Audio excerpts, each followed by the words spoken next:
It was just very rudimentary kind of thing you'd say to an animal at a veterinarian's. As you can imagine, I received pressure from both sides of the debate on the alien agenda. National security threat or not?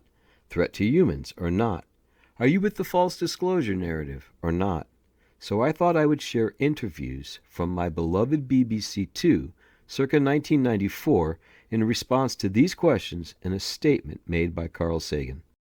The idea that we are being visited, or were once visited, by powerful, benign beings who live in the sky is, after all, a religious idea. The terminology is just slightly different.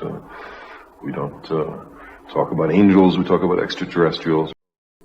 These claims, if only they were true, they would be amazingly interesting, that we have been visited by beings from elsewhere who not only have created our civilization for us, but mated with human beings. That's, in my view, much more likely to successfully mate with a petunia than an extraterrestrial.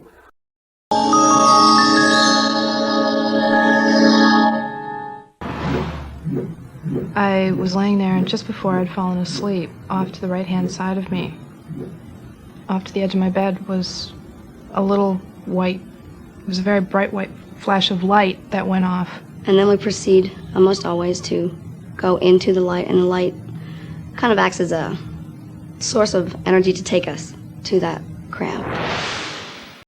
No big speeches, hi, we're here to save you, or, you know, what, take me to your leader, or anything like that at all. It was just very rudimentary kind of thing you'd say to an animal at a veterinarian's. Don't worry, we're not going to hurt you. This will only take a little while. Relax, this is going to be over soon.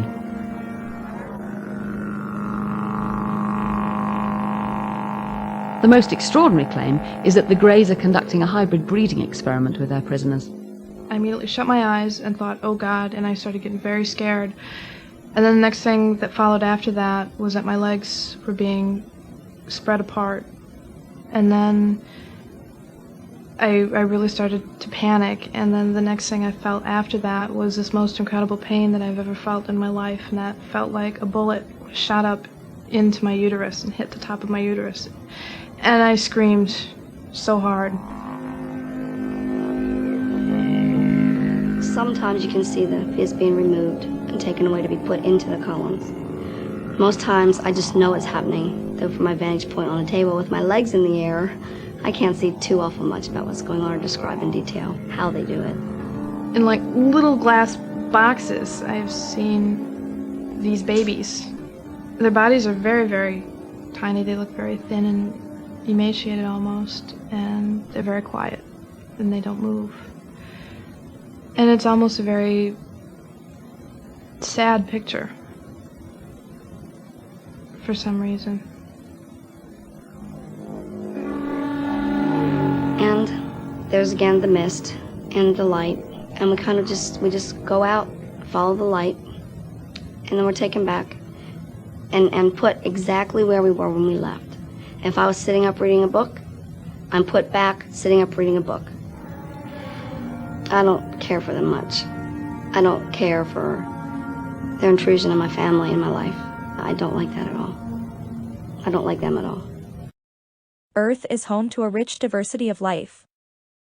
Due to their failure to ask and answer better questions, highly opinionated humans have very little knowledge of the history of their planet or the complex physics of the universe.